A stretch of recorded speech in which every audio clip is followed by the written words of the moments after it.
So, good morning, leaders. Hope that you are feeling well. Today, we will have our asynchronous class and we will discuss about the dark side of the internet, privacy surveillance, digitizing desire, and health.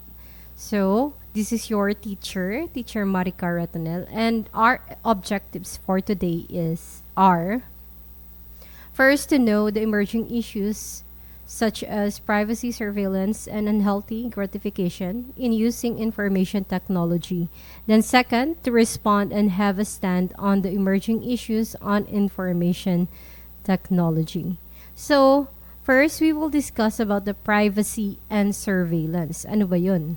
So, privacy, it refers to the right to be left alone and to keep certain matters secluded from the public.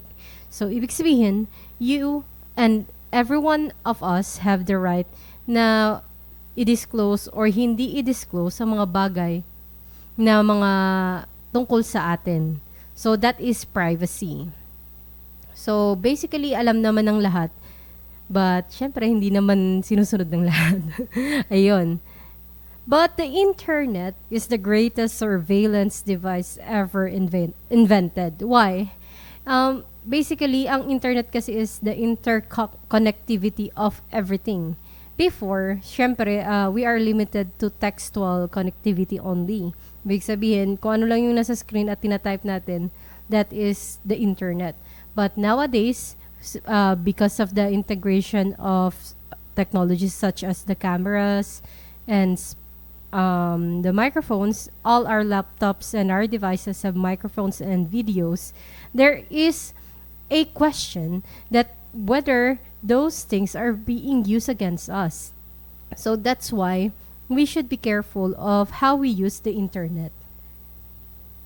So, sabi daw nila, social media as a surveillance mechanism. Ibig sabihin, ginagamit din pala ang social media when it comes to surveilling us. Ano ba yung surveillance pala? By the way, surveillance is an act of looking into our privacy or our private information regardless if we want it or not. In every country, there are always surveillance. Or in every situation, may surveillance talaga. Bakit? Kasi, syempre, we human as we are, we want to know things about our surrounding and as well as our country. So, for, syempre, security purpose, we have surveillance. But, not all the time, we should give our information to the people na nag-ask for our information. That's why nagkakaroon tayo ng issue regarding sa ating privacy. So, isa sa mga nagiging issue is yung data mining. Ano yung data mining? It is the practice of analyzing large databases to generate new information. Ibig sabihin, ito yung pagsusurveil o yung pagtitingin ng ating mga information so that makalikom sila ng datos para sa kani-kanilang mga benefits. So, sino bang gumagawa nito? Usually, of course, kahit tayong mga simpleng tao, ginagawa rin natin 'yan, 'di ba? Nakikimarites din tayo. So, data mining din 'yan. Pero for large enterprises or for companies, they use data mining for what we call product awareness and at the same time, yung pag-alam nila ng market. So, market awareness. So, media corporations actually have almost unlimited legal access to the data they gather. Ano yung mga media companies na yon or corporation? Example nun ay Twitter, Facebook, TikTok, and such. And every time a person clicks on a user terms agreement, kasi hindi naman talaga natin binabasa, di ba? Pag nagsa-sign in tayo or we are creating one account, meron yang tinatawag na user terms agreement. Hindi natin binabasa yun. Well, actually, nakalagay dun na we can use all your metadata or we can use information from you, for example, your name or your age, to other purposes. Ang sinasabi lang kasi nila is for the algorithm. Siyempre, it's such a so technical term na tayo mga common tao, minsan, nakakaligtaan natin or hindi natin alam yun, kaya pumapasok na lang tayo doon sa agreement. When in fact, when you say algorithm, di ba, na parang napag-usapan na natin to, it talks about business information. So, yun din yung pwedeng data mo. Pag naipon na yan nila ng maraming data from different users, gagamitin na nila yan for marketing. So, it's up to you, di ba, na if you really want to give your information. But the thing is, kaya the companies are really good in giving you the right advertisement in viewing.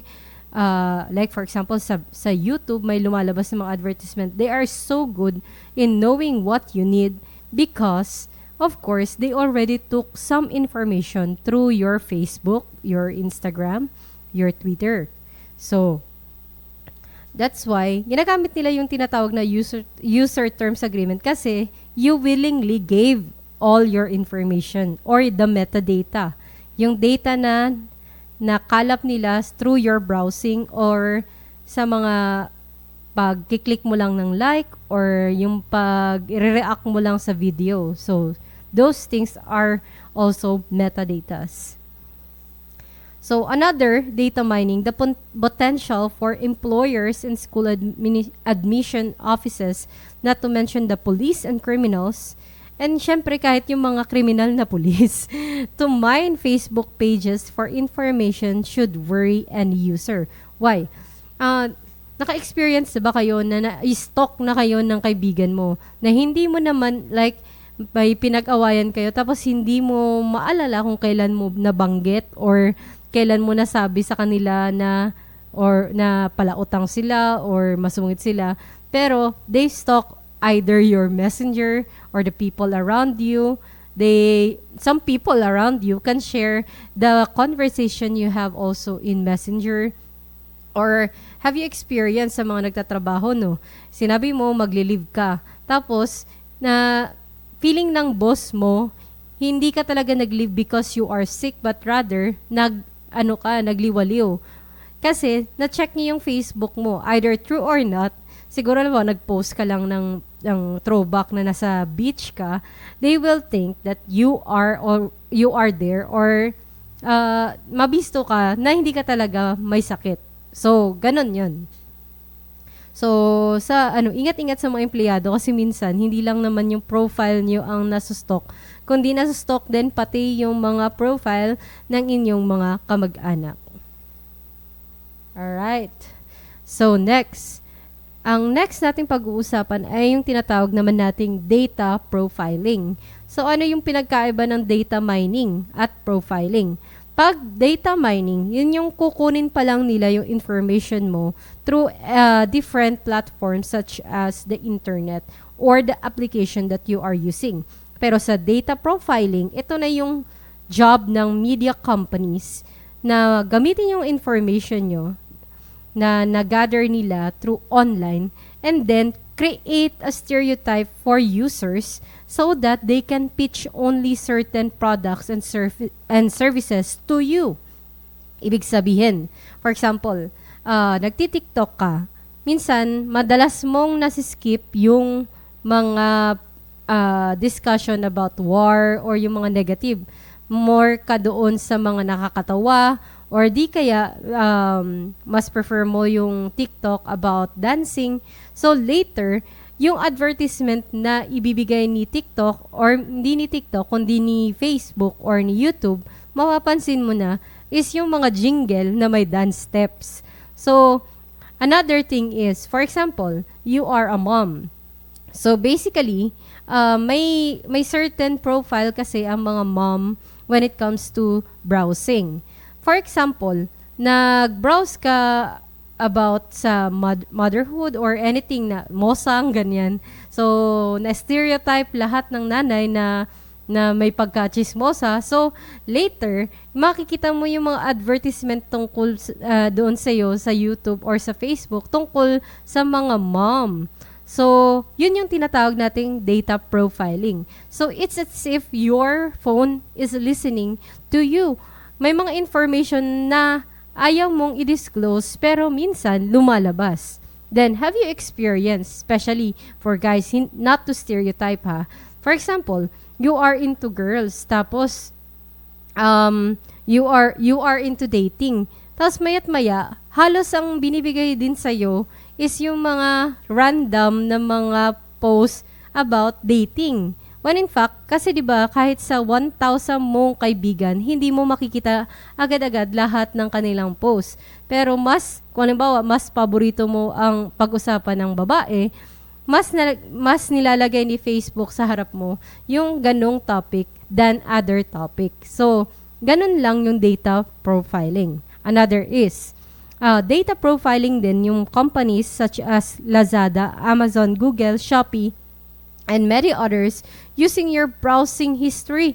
Hindi mo alam na ginagamit na pala yung browsing history mo or yung social media behavior mo to gather information and create yung tinatawag nating ulit na algorithms. Actually, bilang mga business major, i-encounter nyo pa rin yung word na algorithm because basically it is the stereotype or yung profiling din when it comes to business or marketing. So, in the future, you will talk more about, your professors probably will discuss about algorithms. Pero in our class, let's just appreciate it and know that it is used for, the information technology is used for algorithms.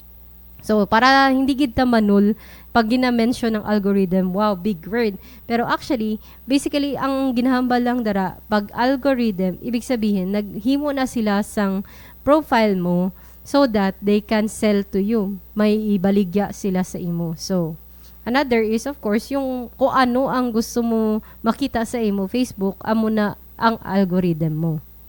Okay.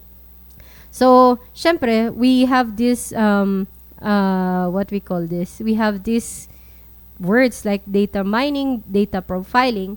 Pero ano ba sa standpoint ng mga analysts ang data mining or how people use your data? So there are 7 ways daw, sabi ng mga analysts, when making use of how the companies or other people use your data. First, ano yung mga data na naibibigay mo? Una ay yung data you hand over willingly. Paano yun? Yun yung sinasabi nating na nag-agree ka sa mga media companies such as Facebook and Instagram that they will use your engagement. Ibig sabihin, binibenta pala natin yung engagement natin sa mga media company. So, lahat ng napopost natin directly, lahat din ng likes, lahat ng check-in, lahat ng followers and asking of friend, lahat ng messages, even the private ones, mga followers nyo ay binibenta ng mga media company. How sure are you that they will keep it private, di ba? Because you already agreed that every data that you give through the social media will be used willingly. Will be used willingly by you. And it can be used for algorithm. Second, may mga data pala that they can gather about your behavior on their properties without any real consent. Ibig sabihin, may mga hidden hacks ang mga media company such as social like Facebook, Instagram. Sorry sa mga nababanggit ko mga company, but it's just for parang such as. Ibig sabihin like up for discussion. So, about your behavior and their properties without any real consent kasi hindi mo alam na nagagamit pala siya, na nabebenta pala siya.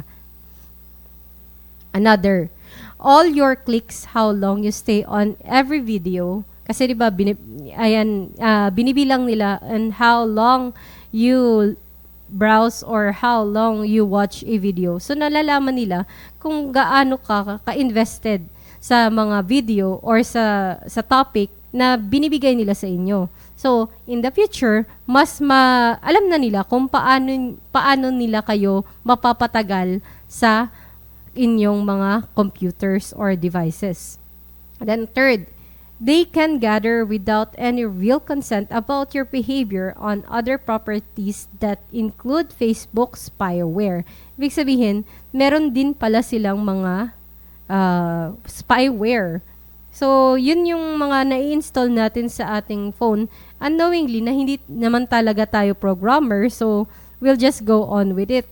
And in fact, yung, ano ba, for example, for Facebook, almost 1.5 gigabytes is being rendered just for that single application na magbabrowse-browse ka at hindi mo naman ma-access offline. So, ano yung mga 1.5 gigabyte na metadata or mga data na nasa phone mo na kailangan nila to maximize, kumaga ng like, what do you call this? Take space to your devices na kailangan 1.5 gigabyte. When in fact, browsing lang naman yun. It's as good as your any browser such as your Opera or your Safari or your Google.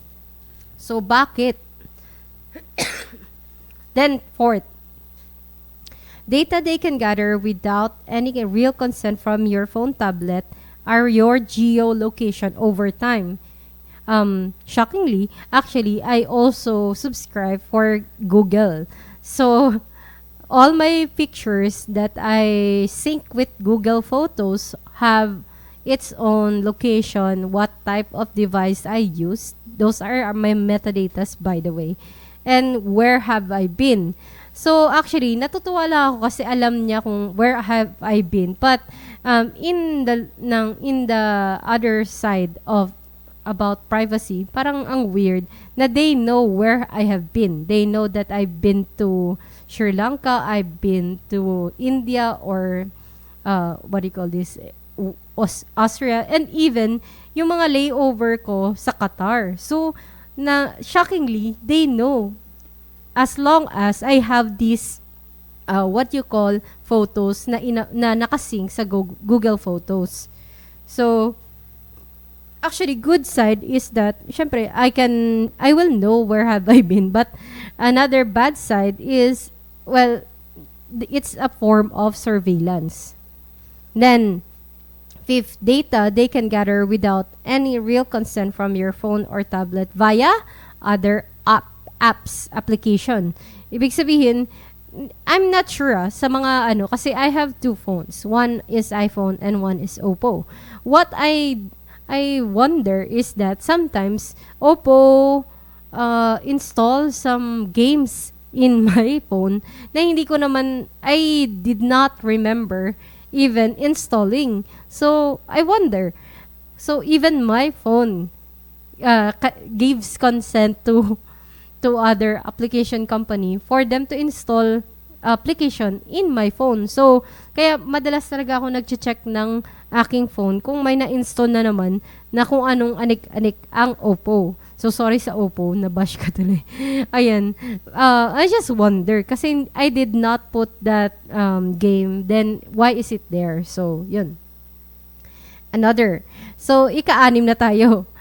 Hang on, guys, kasi we will just maybe less than an hour for this module. So, number 6, offline data they can buy and or get via partnership without any real consent. For example, your credit history, your bank card payments history, your shopping loyalty program history, and available government records. And shockingly, talagang especially for government records, medyo pabaya tayong mga Pilipino when it comes to government records. Bakit? Minsan, pag nasa-search ko yung pangalan ko, lumalabas even yung mga previous ko pang engagement with, for example, DepEd. I attended a meeting. It's like a consultation meeting with them regarding the budget, and my name is there. So, parang, pwede bang, okay lang naman yun kasi wala namang something incriminating or like magpangit doon sa nangyari. Pero, people will know who you are even though you did not give that information willingly. So, such as that.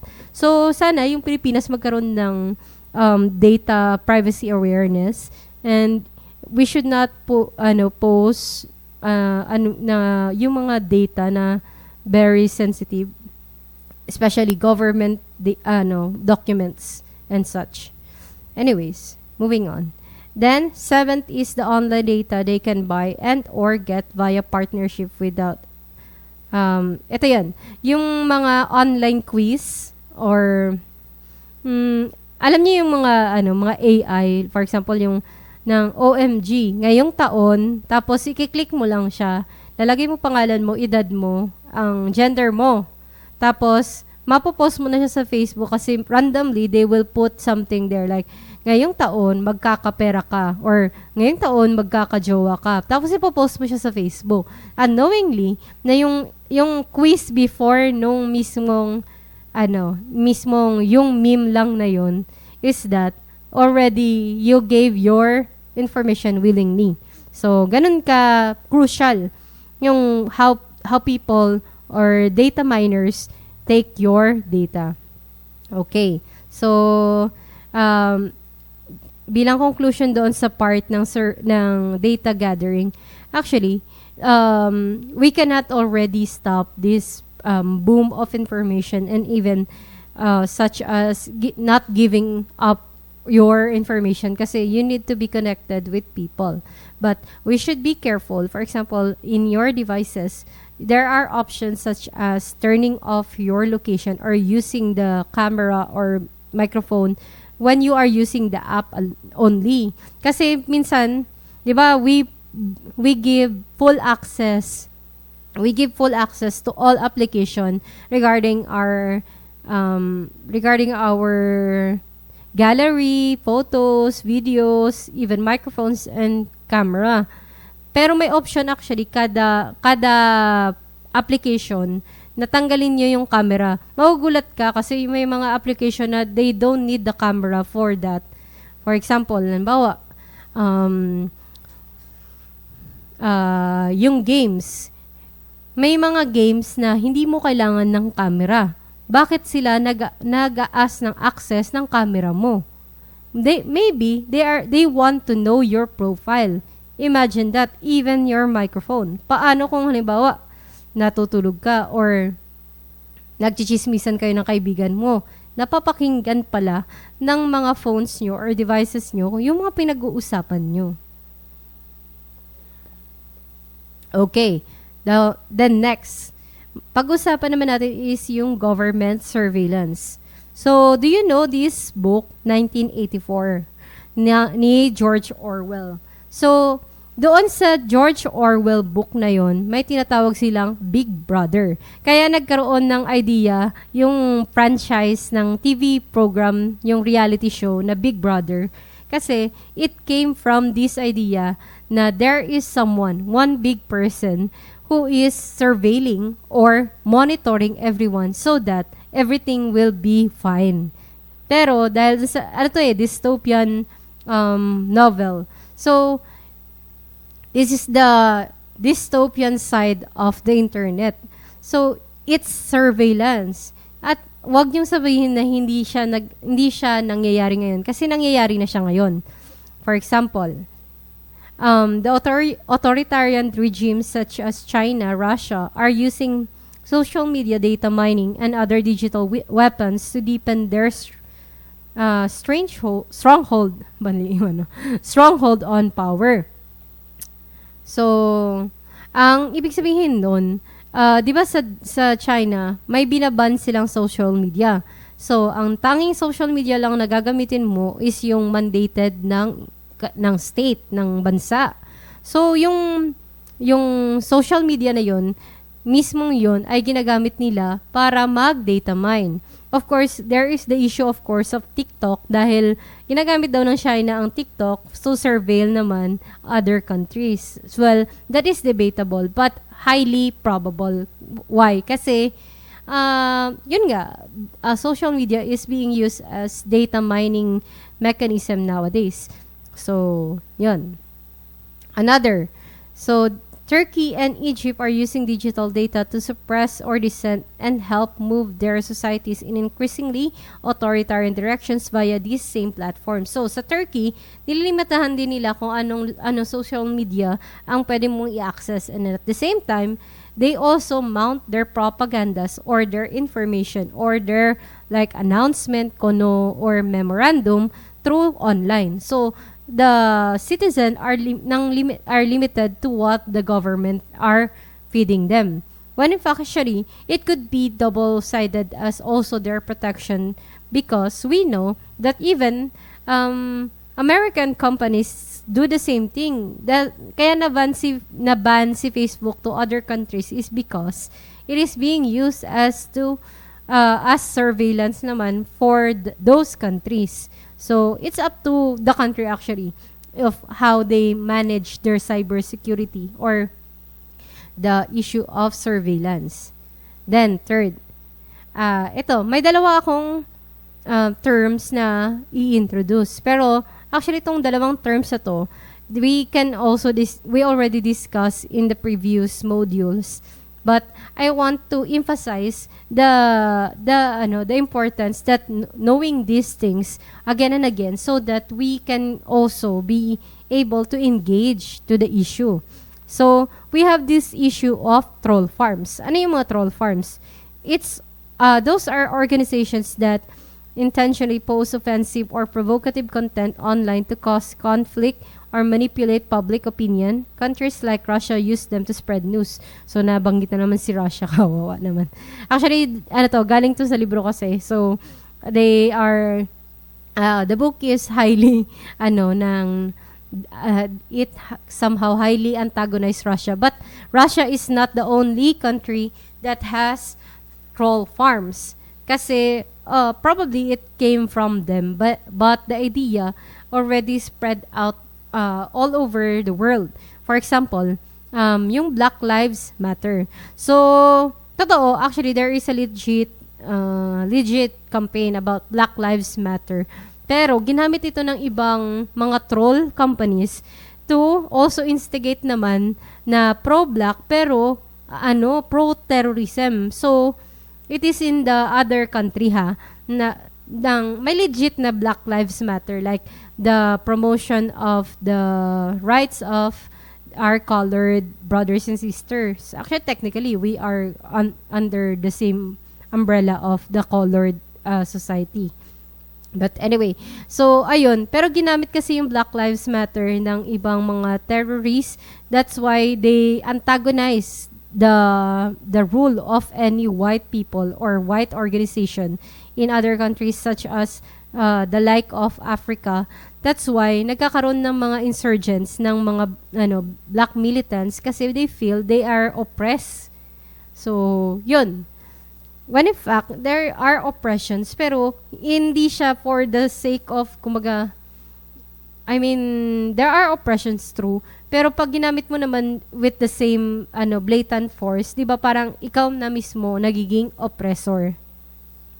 So, yon. Another use of troll farms are for political use, which later we will discuss more in other modules. Pero introduce ko lang si troll farms na ginagamit din siya politically, and even your influencers can be used as a troll. So, yon. Hindi naman sinabi dito na anonymous. Pwede naman kasing kilala mo din yung tao and is used for troll.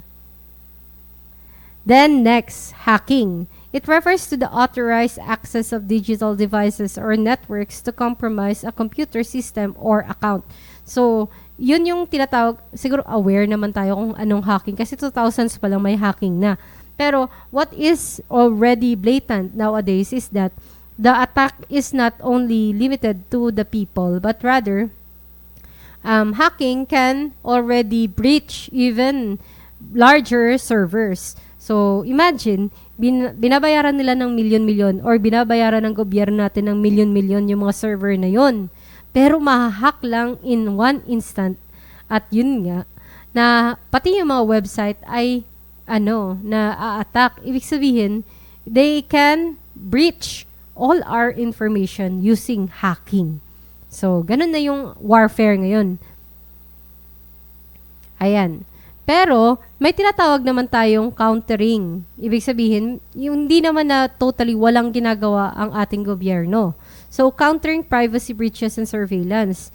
So, kaya nagawa ang ating Republic Act 10173 or Data Privacy Act of 2012 para maprotektahan ang human right of privacy ng bawat tao, especially when it comes to communication, while ensuring na syempre hindi naman tayo i-censor naman free flow of information to promote innovation and growth. So, ito yung balancing act between the free flow of information and at the same time, yung pag-censor ng mga bagay na hindi dapat natin ma-feed or mga bagay na makuha sa atin nang wala tayong consent. So, actually, may issue din sa Republic Act 10173 dahil ginagamit daw din ito bilang pangre-red tag. Pero, syempre, we as progressing nation or as a society, kailangan natin yung mga ganitong batas. Ang problema lang kasi, one is, how effective is it yung mga provision na binigay ni Data Privacy Act to protect us than to harm us. And second is, how will people implement this? Kasi the agency task for this, of course, is the NCT or National Communication Telecommunication or National Commission for Telecommunication or something like NCT. And how effective are they in implementing this? And of course, may mga task force na actually kasama naman din ng kapulisan at kasundaluhan dito. Pero ayun, how can you implement this Republic Act? Ayan. Then third, ang pag-uusapan natin. So, disclaimer lang, we are all adults now na, 'di ba? Kasi since we are college, kung sino man medyo underage diyan, ahead of time pause and stop this, or actually you need to know this regardless of your age. Pero disclaimer lang para dun sa mga taong hindi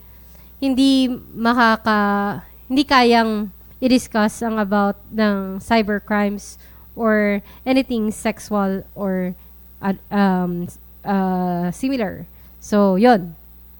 So, ano ba yung digitizing desire and cybercrimes? So, yung digitizing desire is something like this. Before, kasi pag, di ba, pag meron tayong sexual gratification na gustong ma-fulfill, ang ginagawa natin is that physically, we make ligaw or something like that, or we talk to the person that we are attracted to. Pero nowadays, because of the presence of the digital world or the information technology, the digitization of desire raises the issue of consent and identity. Ibig sabihin, dahil mayroon tayong social media, nagiging aware na tayo na may mga bagay na pwede nating gawin instantly through the social media or the internet. So, pag diniscuss natin ito, guys, we are not talking about yung mga morality, though some part of it is about morality. Kasi syempre, if you are breaking, kumaga, other people's right, that is an issue of morality. Pero, it's not more than it's more than morality and religious practices. What we are talking about here is the issue more on the consent and identity, especially sa mga younger generation. As if naman. Baka pwede. Kasi kung matanda ka na, charis. Pero hindi. Lahat naman. Pero yun nga, ang most vulnerable lang kasi regarding digitizing desire are yung mga bata. Kasi nga, hindi pa aware or wala silang kapangyarihan minsan to say no. So, here. So, ano ba yung meron tayong term na cybersex. What do you call cybersex? Refers to the sexual acts mediated and or enacted through digital technology. It also refers to how sexuality is represented in digital space, including but not restricted to those sexual acts mediated and or enacted by digital means. Ibig sabihin, lahat daw ng ginagawa mo na you are fulfilling your gratification when it comes to sexual acts na mediated siya ng technology, it could be considered as digital cyber sex. So, of course, meron kasi tayong yung mga pagpa-prank, but actually, irregardless of your motive, the act itself, as per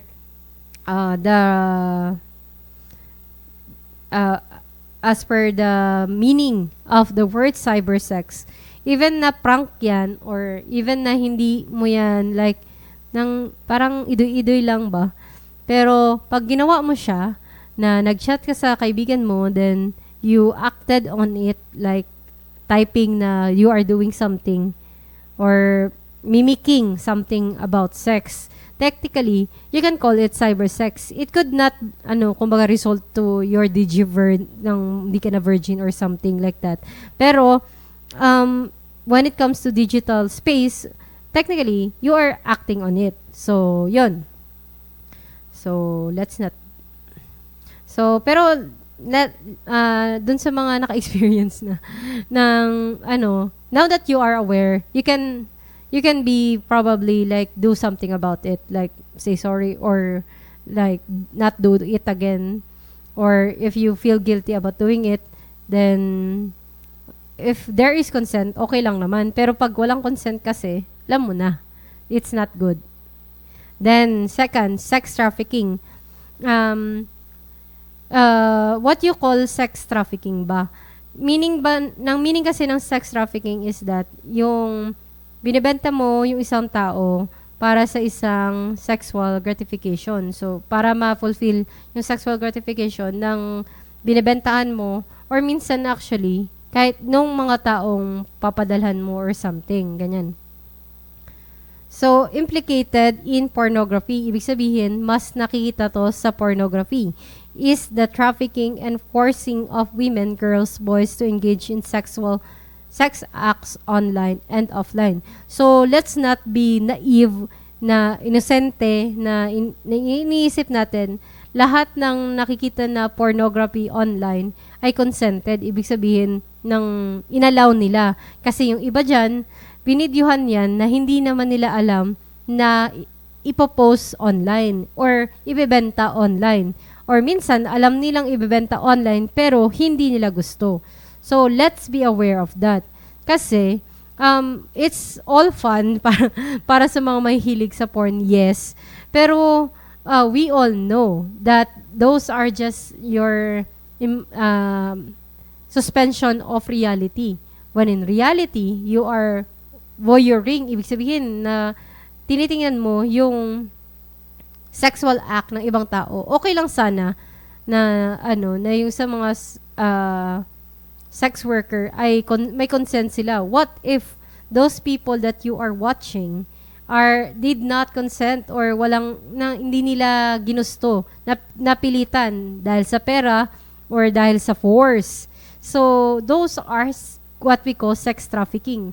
Kaya kahit sabihin mo na yung halimbawa may napapakinggan kayo sa TV, no, na sinex traffic niya yung anak niya. Kahit na sabihin mong video lang yan, online lang yan, at yung binenta mo yung anak mo online, hindi nagalaw. Pero those are also sex trafficking or sexual abuse against children, the women and their children. So, or violence against women and their children. So, kahit nga ikaw yung nanay, technically, pwede kang kasuhan. So, yon. So, ang sad lang, no, kasi minsan, mapapakinggan mo na ang nanay mismo ang nagbebenta ng nude videos or pictures ng kanilang mga anak. So, sad lang na pumunta yung society natin sa ganoong estado. Then, sex trafficking also is the publication of images Ibig sabihin, pag pinost mo dyan, tapos ayaw ng tao na pinost mo yan, kahit na sexy picture lang yan, it could be used as trafficking in images. Ibig sabihin, actually, dito sa Pilipinas, wala pa tayo yatang term na trafficking in images. Pero sa ibang bansa, meron silang term nito about sex trafficking. Trafficking in images, kahit na pinakita mo lang yung nude photo ng girlfriend mo at hindi niya inalaw, wala siyang consent, hindi niya ginusto, pinakita mo lang sa barkada mo, technically, you are trafficking in images. It could lead to other crimes such as rape and or harassment. Biruin nyo. It could also invite others to harass you or harass your girlfriend. So, mga ganong bagay ba? And be aware also, guys, that you can also publish your own traffic images. Ibig sabihin, parang binenta nyo na rin yung sarili nyo sa kakapost nyo ng two-piece nyo. Okay lang naman. I understand na meron tayong tinatawag na expression of yourself. Pero, just be aware that other people could sell your picture that you unknowingly gave willingly. Kasi, kumbaga, unknowingly, you didn't know, of course, na ibebenta nila yon or gagamitin nila yon or gagamitin nila yon sa kanilang mga profile, mag-catfish.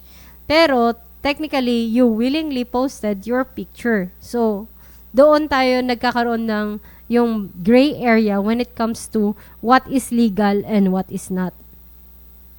Then, of course, child exploitation. So, meron tayong tinatawag na child exploitation na tumaas along the years na nagkaroon tayo ng internet dahil because of the ever-increasing production and distribution of child sexual abuse materials. Ito yung tinatawag ng UNICEF.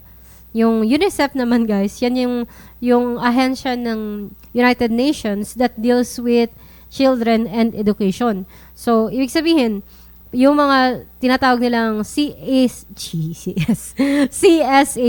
Child Sexual Abuse Materials, tumataas daw siya dahil nagkakaroon ng medium na information communication technologies. So, nagkakaroon ng medium yung mga perpetrators, yung mga suspect o yung mga gumagawa nito na para mas mabilis ma-exploit yung mga bata.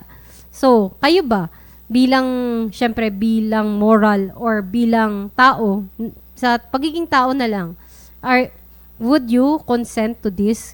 Would you, kasi, aminin natin at hindi, minsan, yung mga materials na ginagamit ng mga tao to exploit is something na tinitingnan din natin.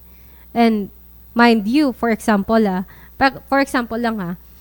sa Korea, meron tayong, nagkaroon ng issue on sharing of exploitive materials of women.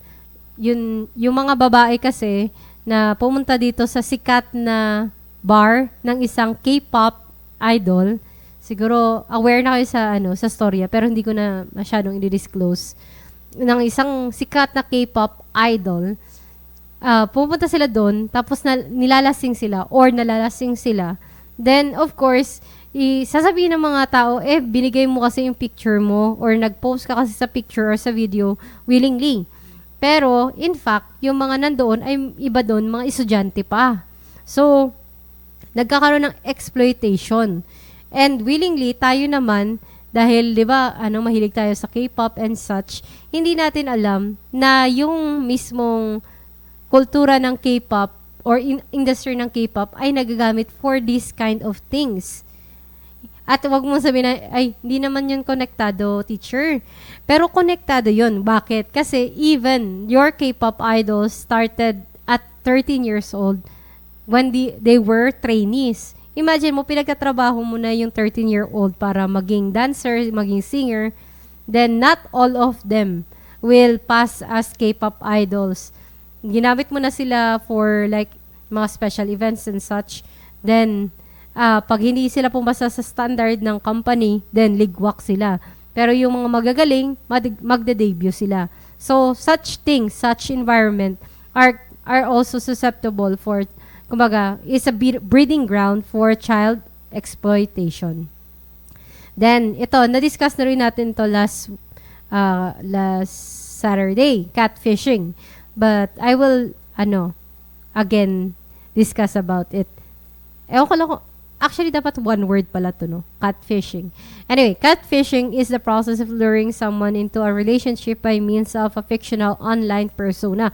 Ibig sabihin, yung dating scam ito. Yung, ibig sabihin, it's the process of pretending to be someone else. Na, kunwari ikaw yun, to get something.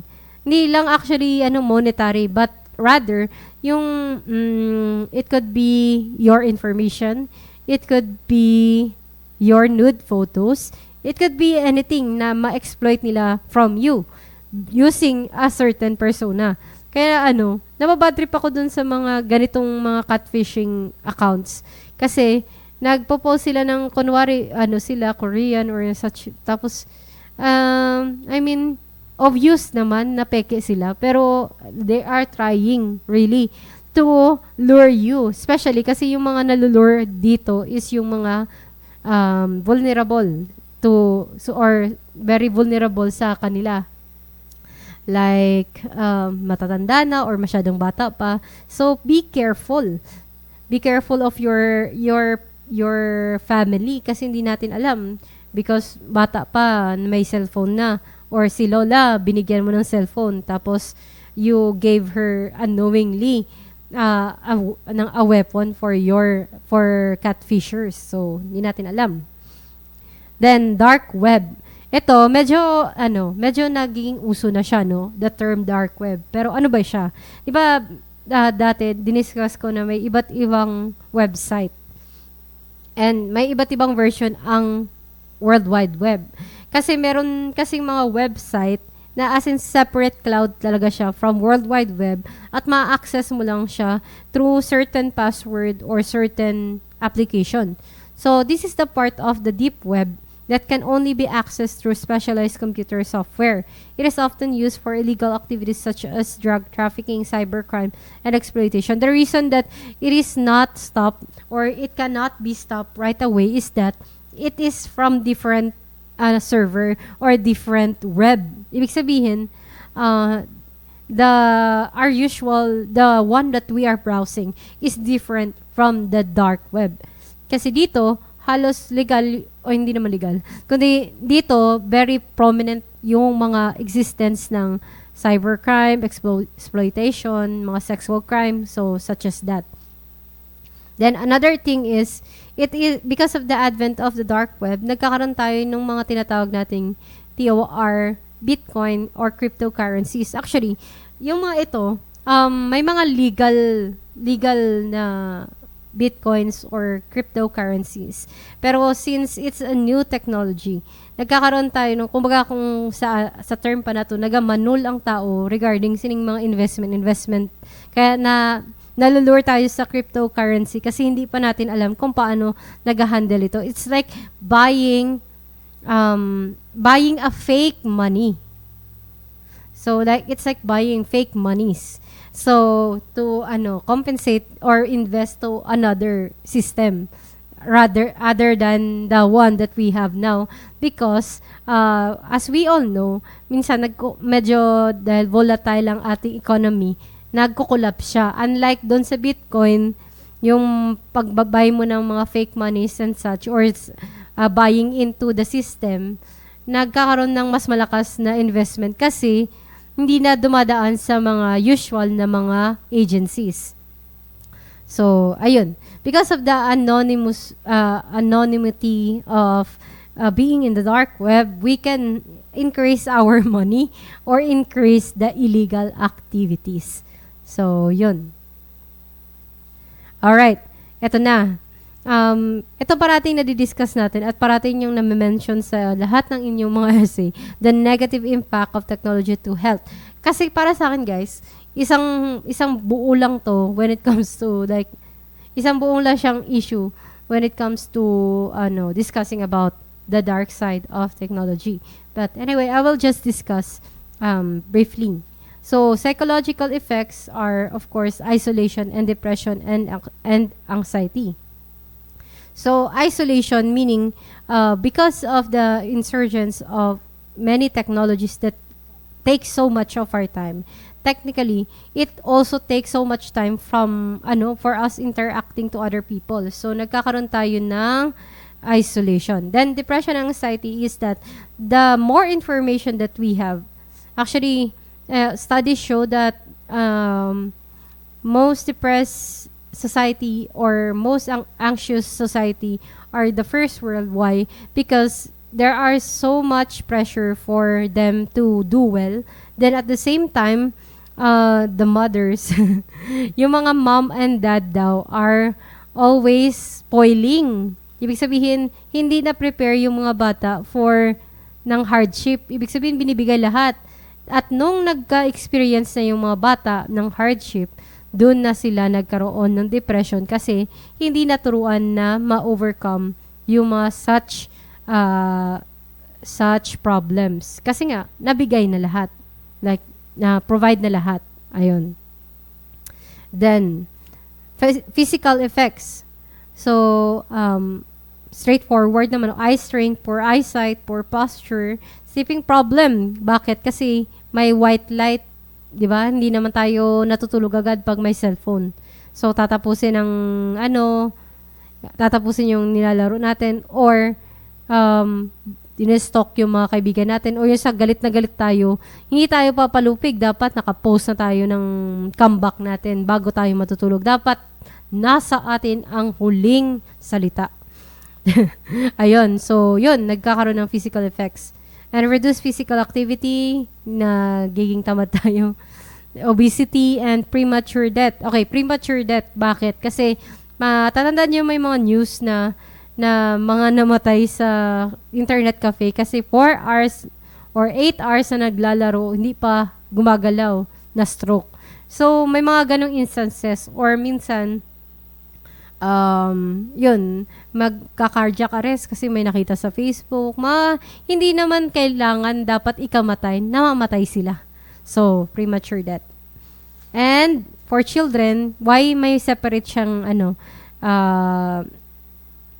discussion is that children are the most vulnerable sector in our society. So, ibig sabihin, iba talaga, very special treatment talaga tayo sa mga bata. So, dapat tutukan natin. One is low academic performance, lack of attention. So, sa low academic performance, guys, lalo na pag bata, naumpisahan ng medyo mahina na siya mag-pick up. Paglaki niya, mahihirapan siya adjust sa society. Then, lack of attention, low creativity, delays in language development. Why? Lalo na yung mga na a-addict, yung mga bata kasi na-addict sa mga, yung weird na language, yung baby language. Kaya dati, di ba parang nabash yung Teletubbies kasi hindi naman tinuturuan yung mga bata na magsalita, kundi mag-baby talk pa rin. So, yun. Then, sa Peppa Pig, ewan ko bakit nagka-issue si Peppa Pig. Pero si Peppa Pig, dahil daw ang accent ay English at ang ginagamit sa Pilipinas ay American English. So, ewan ko lang kung issue siya, pero like, hindi naman siguro. Pero, depende kasi, depende sa gamit. Ayan, delays in social and emotional development, physical inactivity and obesity, poor sleep quality, social issues such as social incompatibility and anxiety. Kasi, mas prefer nila yung online personality nila than the actual personality, yung building up their own character. Aggressive behaviors, addiction to these technologies, and higher BMI. Ibig sabihin, ganun na rin, parang obesity na rin. Pero, as they grow older, they cannot balance their BMI, their body mass index. Either obesity or underfed. So, ayun na lang guys para sa atin ngayon. And hopefully, you have learned. And sa next nating kita, we can discuss because I already discussed this. So, I assume na may naintindihan kayo sa discussion. So, after this, I will give another activity. Then, you will share. Oh, sensya na guys, kasi hindi talaga ako mahilig sa matching type and mga enumeration. Kasi, mas gusto ko talaga na na-absorb nyo yung mga terms. Kaya gusto ko makita yung mga terms sa essay ninyo. Hindi na lang magpataka, magbutang darasang kung ano-ano. Kaya mabalang ko gid kung gimpeke nyo na. Kaya wala itong mga terms na gina-expect ko. Ha? Kasi pag in ChatGPT nyo yan, si ChatGPT kung ano-ano man ang hambalon niya. So guys, like what I said before, para sa tip lang sa mga hindi magaling sa English, kung gusto nyo na maayos yung essay ninyo, pwede nyo naman mag-start in Tagalog, then translate it to English.